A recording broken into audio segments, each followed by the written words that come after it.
ભાવનગરમાં વડતેજ ખાતે ગેરેજ રિપેરિંગમાં આવેલ ટ્રકોમાં આગ લાગવાની ઘટના સામે આવી છે। આગ લાગતા 3 ટ્રક અને એક બાઇક સળગી ઉઠ્યા હતા। ઓક્સિજન અને એલપીજી સિલિન્ડરમાં બ્લાસ્ટ થતા આગ લાગવાની ઘટના બની હતી।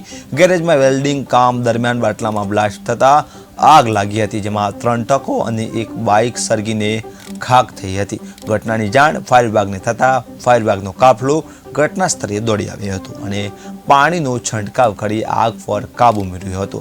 સદનસીબે આ ઘટનામાં મોટી જાનહાનિ ટળી હતી।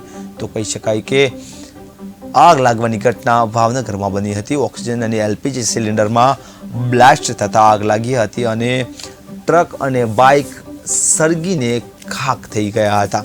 3 ટ્રકો અને એક બાઇક સળગીને ખાખ થયા હતા। ઘટનાની જાણ ફાયર વિભાગની ટીમને થતા ફાયર વિભાગની ટીમ ઘટના સ્થળે દોડી આવી હતી અને પાણીનો મારો ચલાવી આગ પર કાબુ પણ મેળવ્યો હતો। કહી શકાય કે આગ લાગવાની ઘટના ભાવનગરમાં બની હતી ને જેમાં 3 ટ્રક અને એક બાઇક બળીને ખાખ થયા હતા।